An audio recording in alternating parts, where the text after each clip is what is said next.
SBI must disclose details of each electoral bond encashed by political parties, which shall include the date of encashment and the denomination of the electoral bond. D. SBI shall submit the above information to the ECI within 3 weeks from the date of this judgment, that is by 6 March 2024. E. The ECI shall publish the information shared by the SBI on its official website within 1 week of the receipt of the information, that is by 13 March 2024. And F. Electoral bonds which are within the validity period of 15 days which have not been encashed by political parties yet shall be returned by the political party to the purchaser, depending on who is in possession of the bond, to the issuing bank. The issuing bank, upon the return of the valid bond, shall refund the amount to the purchaser's account.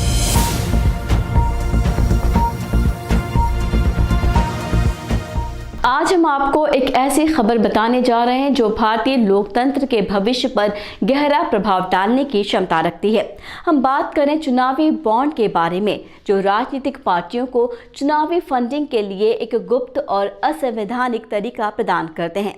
आपको ये जानकर हैरानी होगी कि इस योजना के तहत पिछले 5 साल में 12,000 करोड़ रुपए से ज़्यादा की राशि राजनीतिक पार्टियों को दी गई है, लेकिन इसका कोई लेखा जोखा नहीं है। ये राशि कौन दे रहा है, कौन ले रहा है, इसका कोई भी पता नहीं लगा सकता। इससे न केवल चुनावी प्रक्रिया की पारदर्शिता पर आघात पहुंचता है, बल्कि राजनीतिक व्यवस्था को भी बिगाड़ता है। क्या आप जानना चाहते हैं कि चुनावी बॉन्ड क्या है, कैसे काम करता है और किसने इसे शुरू किया? क्या आप जानना चाहते हैं कि सुप्रीम कोर्ट ने इस योजना को क्यों असंवैधानिक घोषित किया और इसके क्या परिणाम होंगे? क्या आप जानना चाहते हैं कि चुनावी बॉन्ड के खिलाफ आवाज़ उठाने वाले लोगों ने क्या कहा, उनके समर्थन में कौन कौन था? अगर हाँ, तो आपको हमारा ये वीडियो ज़रूर देखना चाहिए। नमस्कार, आप देख रहे हैं एयर न्यूज़। चुनावी बॉन्ड का शुरुआती नाम इलेक्टोरल बॉन्ड था, जो साल 2018 में भारत सरकार ने चुनावी फंडिंग को सुधारने के लिए लाई थी। इसके तहत कोई भी व्यक्ति या संगठन स्टेट बैंक ऑफ इंडिया से 1,000, 10,000, 1 लाख, 10 लाख, 1 करोड़ रुपए के बॉन्ड खरीद सकता था और उन्हें किसी भी राजनीति पार्टी को दे सकता था, जो उन्हें बैंक में जमा करके रुपयों में बदल सकती थी। इस तरह राजनीतिक पार्टियों को अपने दाताओं का नाम नहीं बताना पड़ता था और दाताओं को भी अपनी राजनीतिक पसंद की गुप्त रखने का मौका मिलता था। सरकार का दावा था कि इससे चुनावी फंडिंग को पारदर्शी और नियमित बनाया जाएगा, क्योंकि बॉन्ड केवल बैंक के माध्यम से खरीदे और बेचे जा सकते थे और उनका लेखा जोखा बैंक के पास रहता था। लेकिन इस योजना के खिलाफ बहुत से लोगों ने आवाज़ उठाई, जिनमें चुनाव आयोग, पूर्व चुनाव आयुक्त, नागरिक समूह, विधिवेत्ता, विशेषज्ञ और विपक्षी पार्टियां शामिल थी। उनका कहना था कि इससे चुनावी फंडिंग की पारदर्शिता को नुकसान पहुंचता है, क्योंकि जनता को ये जानने को नहीं मिलता है कि राजनीतिक पार्टियों को कौन कौन से लोग या संस्थाएं धन दे रही हैं और इससे उनके फैसलों पर किस प्रकार का प्रभाव पड़ता है। उन्होंने ये भी कहा कि इस योजना का उद्देश्य बड़े और अमीर दाताओं को लाभ पहुंचाना है, जो अपने हितों के लिए राजनीतिक पार्टियों को खरीद सकते हैं। इस योजना को लेकर एक याचिका दायर की गई थी, जिसमें इसे असंवैधानिक और गैर कानूनी बताया गया था। याचिका में ये भी मांग की गई थी कि इस योजना को रोक दिया जाए और राजनीतिक पार्टियों को अपने दाताओं का पूरा विवरण जनता के सामने रखना पड़े। इस याचिका पर सुप्रीम कोर्ट ने 15 फरवरी 2024 को एक ऐतिहासिक फैसला सुनाया, जिसमें इसे असंवैधानिक घोषित करते हुए इसे रद्द कर दिया गया। सुप्रीम कोर्ट ने अपने फैसले में कहा कि चुनावी बॉन्ड योजना भारतीय संविधान के अनुच्छेद 19(1)(a) और 19(1)(g) का उल्लंघन करती है, जो नागरिकों को विचार और अभिव्यक्ति की आज़ादी और व्यापार और व्यवसाय करने का अधिकार देते हैं।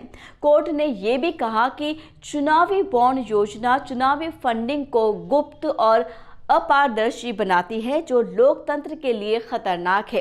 कोर्ट ने यह भी कहा कि चुनावी बॉन्ड योजना के तहत राजनीतिक पार्टियों को दी गई राशि का कोई लेखा जोखा नहीं है, जो आयकर अधिनियम, चुनाव नियम और राजनीतिक पार्टियों के नियमों के विरुद्ध है। सुप्रीम कोर्ट के फैसले के बाद चुनावी बॉन्ड योजना के विरोधी लोगों ने इसे एक बड़ी जीत बताया और इसे लोकतंत्र के लिए एक उज्जवल दिन कहा।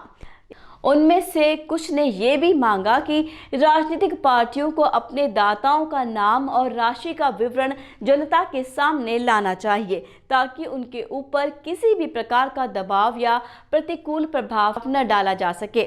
इसके अलावा कुछ लोगों ने यह भी कहा कि चुनावी बॉन्ड योजना के तहत दी गई राशि की जांच पड़ताल की जानी चाहिए और यदि कोई अनियमितता पाई जाती है तो उसके लिए कार्रवाई की जानी चाहिए।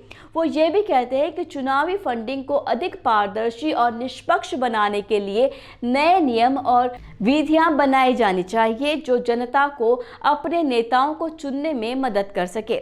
आपको बता दें कि इस योजना के खिलाफ एक याचिका दायर करने वाले ADR association for democratic reforms ने इसे चुनावी फंडिंग को अधिक अपारदर्शी बनाने के बजाय उसे और भी अंधेरे में डालने का एक तरीका बताया था।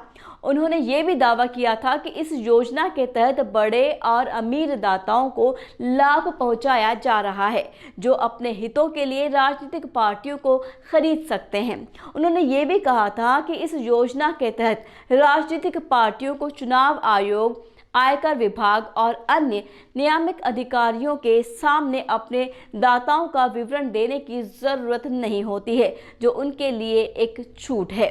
सुप्रीम कोर्ट ने इन तर्कों को स्वीकार करते हुए चुनावी बॉन्ड योजना को असंवैधानिक घोषित करते हुए इसे रद्द कर दिया। सुप्रीम कोर्ट ने अपने फैसले में कहा कि चुनावी बॉन्ड योजना भारतीय संविधान के अनुच्छेद 19(1)(a), 19(1)(g) का उल्लंघन करती है, जो नागरिकों को विचार और अभिव्यक्ति की आज़ादी और व्यापार और व्यवसाय करने का अधिकार देते हैं। कोर्ट ने यह भी कहा कि चुनावी बॉन्ड योजना चुनावी फंडिंग को गुप्त और अपारदर्शी बनाती है, जो लोकतंत्र के लिए खतरनाक है। कोर्ट ने यह भी कहा कि चुनावी बॉन्ड योजना के तहत राजनीतिक पार्टियों को दी गई राशि का कोई लेखा जोखा नहीं है, जो आयकर अधिनियम, चुनाव नियम और राजनीतिक पार्टियों के नियमों के विरुद्ध है। सुप्रीम कोर्ट के फैसले के बाद चुनावी बॉन्ड योजना के विरोधी लोगों ने इसे एक बड़ी जीत बताया और इसे लोकतंत्र के लिए एक उज्जवल दिन कहा। इसमें से कुछ ने यह भी मांगा कि राजनीतिक पार्टियों को अपने दाताओं का नाम और राशि का विवरण जनता के सामने लाना चाहिए, ताकि उनके ऊपर किसी भी प्रकार का दबाव या प्रतिकूल प्रभाव न डाला जा सके। इसके अलावा कुछ लोगों ने यह भी कहा कि चुनावी बॉन्ड योजना के तहत दी गई राशि का जांच पड़ताल की जानी चाहिए और यदि कोई अवैधता या भ्रष्टाचार का पता चलता है तो उस पर कार्रवाई होनी चाहिए। तो ये थी हमारी खास पेशकश। आशा है कि इस वीडियो से आपको सुप्रीम कोर्ट के चुनावी बॉन्ड फैसले के बारे में विस्तार से जानकारी मिली होगी। हमें उम्मीद है कि आपको ये वीडियो पसंद आया होगा और आपने इससे कुछ नया सीखा ज़रूर होगा। और अगर आपको ये वीडियो अच्छा लगा हो तो कृपया चैनल को लाइक करें, शेयर करें और ए न्यूज़ को सब्सक्राइब करना ना भूलें।